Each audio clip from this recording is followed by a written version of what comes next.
Hello friends.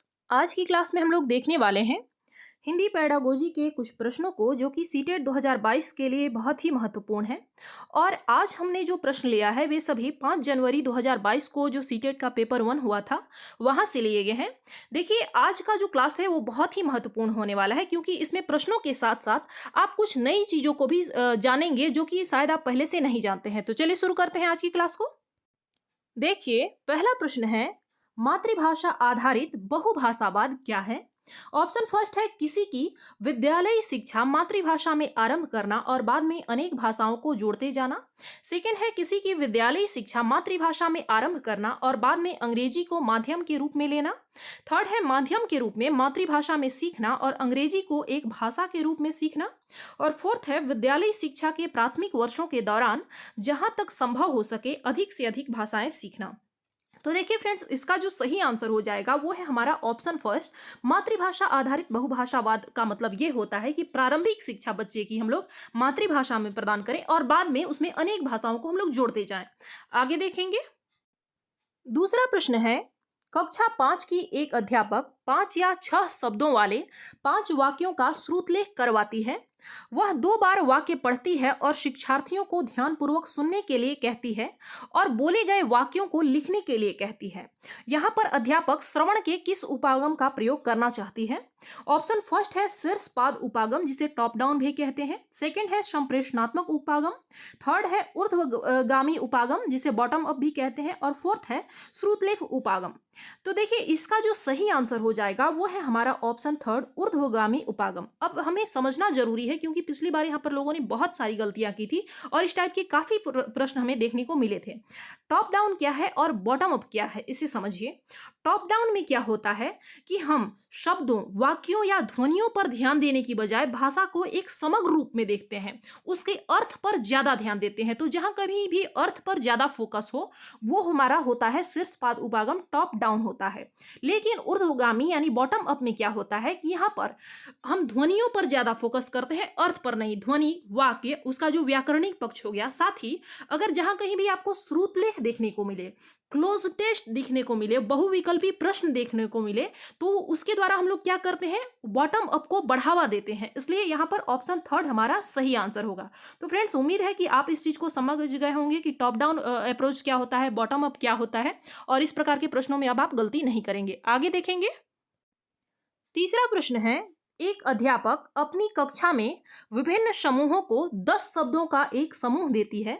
वह ऐसे शब्द ढूंढने के लिए कहती है जो शब्द से समानता रखते हों और नया शब्द बनाने के लिए उनके आगे उपसर्ग या पीछे प्रत्यय जोड़ा जा सके।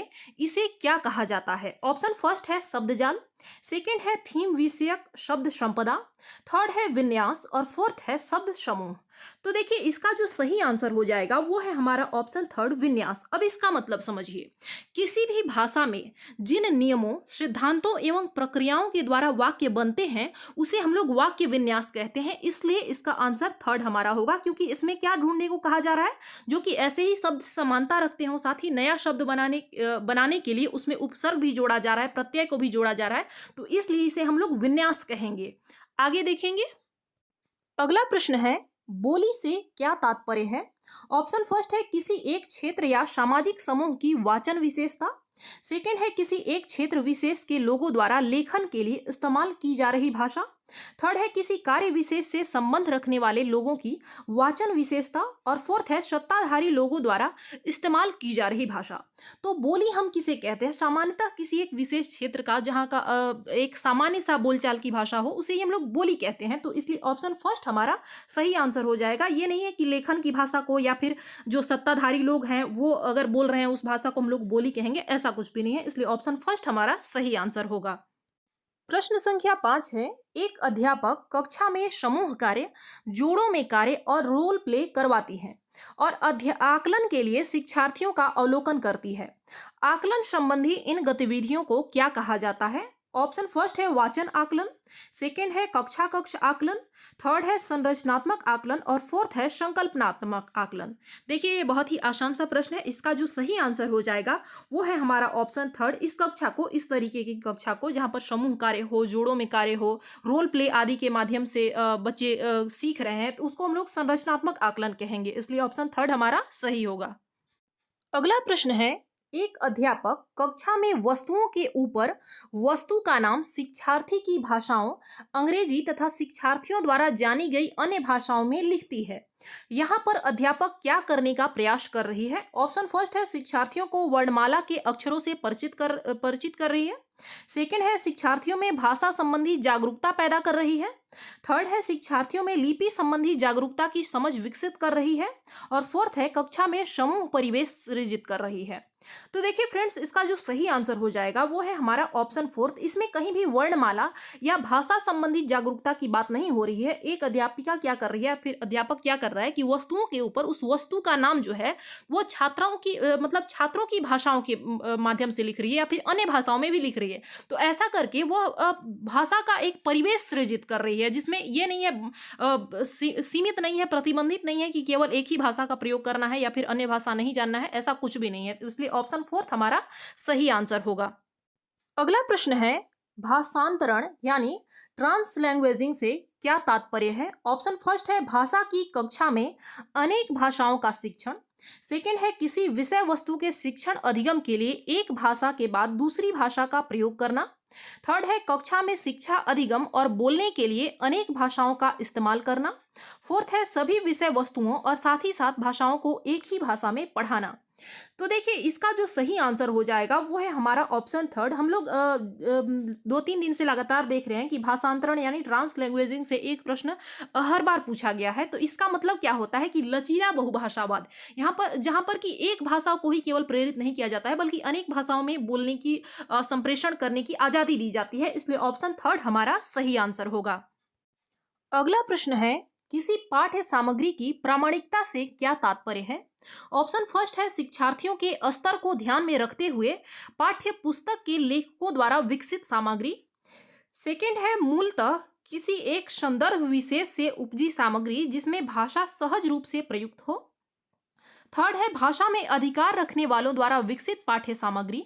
फोर्थ है पाठ्य पुस्तक के लेखकों द्वारा दूसरी भाषाओं से अनुवाद। तो देखिए इसका जो सही आंसर हो जाएगा वो है हमारा ऑप्शन सेकंड। अब हमें समझना जरूरी है कि आखिर हम लोग प्रामाणिकता का क्या अर्थ है, क्या किससे समझेंगे कि प्रामाणिकता है। देखिए प्रामाणिक सामग्री हम इसे बोलते हैं जैसे इसमें कोई स्थानीय लेखकों द्वारा अपने चारों ओर की भौगोलिक या सामाजिक स्थिति को दर्शाया जाता है, उसे ही हम लोग प्रामाणिक सामग्री बोलेंगे।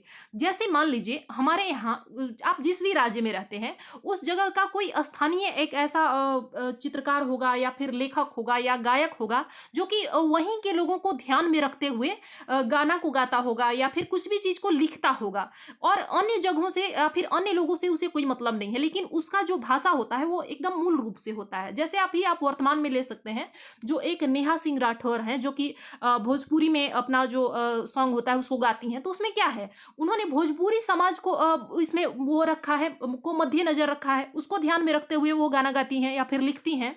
तो ये क्या हो गया, ये प्रामाणिक सामग्री हो गया। जैसे मान लीजिए अब आप पढ़ाएंगे कि जैसे आजादी के समय जो भी लेखक लोग थे उन्होंने कौन सी कविता लिखी, तो ये क्या हो गया, प्रामाणिक सामग्री हो गया। उसमें हम अभी अपना विचार नहीं दे सकते हैं, उस समय जो हुआ उसमें कोई परिवर्तन नहीं कर सकते, वे उनका खुद का विचार है।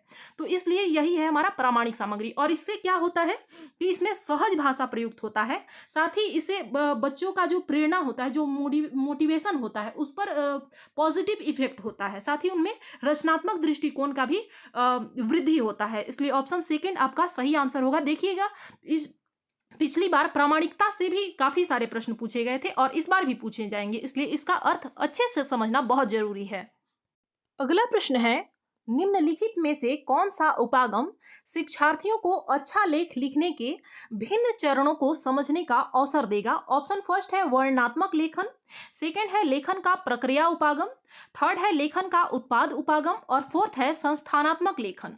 तो देखिए इसका जो सही आंसर हो जाएगा वो है हमारा ऑप्शन सेकेंड। जो लेखन का प्रक्रिया उपागम होता है इसमें कई सारे चरण होते हैं, कई स्टेप होते हैं, जैसे कि विचार विमर्श करना, जो भी लिखना है उस पर विचार विमर्श करेंगे, मानस मंथन करेंगे, फिर उसका प्रारूपण करेंगे, उसके बाद संशोधन करेंगे और लास्ट में हम लोग उसका संपादन करेंगे। तो यही है हमारा प्रक्रिया उपागम, इसलिए ऑप्शन सेकेंड हमारा सही आंसर होगा।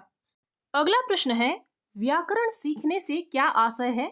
ऑप्शन फर्स्ट है व्याकरण के नियम सीखना, सेकंड है सर्वप्रथम नियम सीखना और बाद में उसका प्रयोग कर सकना, थर्ड है अर्थ से संदर्भ में प्रयोग करना सीखना, फोर्थ है किसी भी भाषा के लिखित और बोले जाने वाले स्वरूप में गलतियां निकालना। तो इसका जो सही आंसर हो जाएगा वो है हमारा ऑप्शन थर्ड, अर्थ से संदर्भ में प्रयोग करना सीखना। ये इसका व्याकरण सीखने का आशय होता है, इसलिए ऑप्शन थर्ड हमारा सही आंसर होगा। अगला प्रश्न है, त्रुटियों से क्या अभिप्राय है? ऑप्शन फर्स्ट है त्रुटियां सीखने का संकेतक है, सेकंड है त्रुटियां भाषा अधिगम को बाधित करती है, थर्ड है त्रुटियों में उसी समय संशोधन कर देना चाहिए और फोर्थ है त्रुटियों की पहचान कर उनको करने से बचना चाहिए। ऐसा नहीं है कि त्रुटियों की पहचान कर लेंगे तो फिर हमसे गलती होगी ही नहीं, या फिर उसी समय संशोधन नहीं करना चाहिए, और भाषा या फिर किसी भी अधिगम को बाधित नहीं करती है। गलती अगर आप कर रहे हैं इसका मतलब आप सीख रहे हैं, अगर आप गलती नहीं कर रहे हैं तो मतलब है कि आप कुछ सीख भी नहीं रहे हैं, इसलिए ऑप्शन फर्स्ट हमारा सही आंसर होगा। अगला प्रश्न है, जिन शब्दों को हम सुनते और पढ़ते हैं और फिर उनकी पहचान करते हैं उन्हें क्या कहते हैं? ऑप्शन फर्स्ट है उत्पादक शब्द संपदा, सेकंड है संदर्भ में शब्द, थर्ड है आंतरिक शब्द संपदा और फोर्थ है ग्राह्य शब्द संपदा। इसका जो सही आंसर हो जाएगा वो है हमारा ऑप्शन फोर्थ, ग्राह्य शब्द संपदा। अब देखिए ये क्या है, दोनों इसको समझना जरूरी है। देखिए उत्पादक शब्द संपदा में क्या होता है, जहां पर हम कुछ अभिव्यक्ति करते हैं, जैसे हम लोग अभिव्यक्ति कैसे करते हैं, बोलकर करते हैं यानी वाचन के द्वारा करते हैं, और लिख कर करते हैं यानी लेखन के द्वारा करते हैं। वहीं ग्राह्य शब्द संपदा क्या है, जिसमें हम किसी भी चीज को ग्रहण करते हैं, जैसे कि सुनकर ग्रहण करते हैं और फिर पढ़कर ग्रहण करते हैं। इसलिए ऑप्शन फोर्थ हमारा सही हो जाएगा, क्योंकि यहाँ सुनने और पढ़ने की बात की गई है। अगला प्रश्न है, निम्नलिखित में से कौन सा पठन शिक्षण का उद्देश्य नहीं है? ऑप्शन फर्स्ट है पाठ्य सामग्री के मुख्य बिंदु को पाठक के पूर्व ज्ञान से जोड़ना, सेकंड है शब्दों, वाक्यांशों, भाषाओं के नमूनों से अर्थ ग्रहण करना, थर्ड है पाठ्य सामग्री को पढ़ते समय अर्थ ग्रहण करना और फोर्थ है पाठ्य सामग्री, शब्द और वाक्यांशों को डिकोड करना।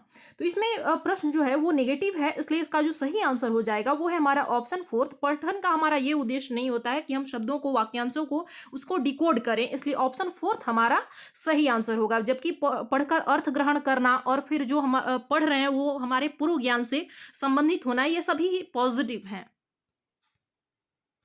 अगला प्रश्न है, जब शिक्षार्थी पहली बार विद्यालय आते हैं उन्हें अपनी मातृभाषा की भरपूर समझ होती है।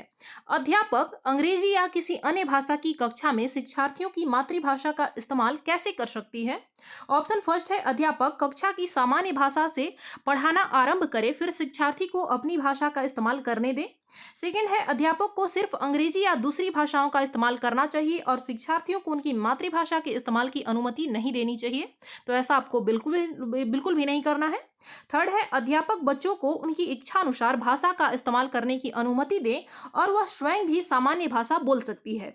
फोर्थ है अध्यापक को वही भाषा बोलनी चाहिए जिसे अपने शिक्षार्थियों को पढ़ाना है। शिक्षार्थी अंततः लक्ष्य भाषा सीख ही लेंगे, तो आपको रिजिड नहीं होना है किसी भी चीज को लेकर। इसका जो सही आंसर हो जाएगा वो है हमारा ऑप्शन थर्ड, अध्यापक को बच्चों की इच्छा के अनुसार भाषा को इस्तेमाल करने का अनुमति प्रदान करना चाहिए, देना चाहिए कि वो कोई भी भाषा, अपनी मातृभाषा चाहे उनकी जो भी हो, वो उसको बोल सके और साथ ही स्वयं भी सामान्य भाषा बोलना चाहिए। अगला और अंतिम प्रश्न है, राष्ट्रीय शिक्षा नीति 2020 शास्त्रीय भाषाओं के अध्ययन की अनुशंसा किस रूप में करती है?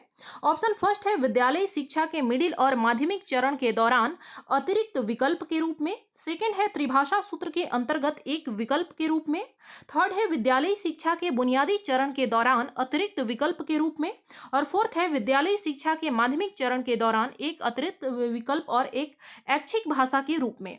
तो देखिए इसका जो सही आंसर हो जाएगा वो है हमारा ऑप्शन फर्स्ट, विद्यालय शिक्षा के मिडिल और माध्यमिक चरण के दौरान जो शास्त्रीय भाषाओं की अध्ययन की अनुशंसा की गई है वो एक विकल्प के रूप में की गई है, इसलिए ऑप्शन फर्स्ट हमारा सही आंसर हो जाएगा। तो फ्रेंड्स ये थे आपके 15 प्रश्न और इनमें से आपने कितने सही किए आप हमें कमेंट करके बताएं। मिलते हैं अगली क्लास में, धन्यवाद।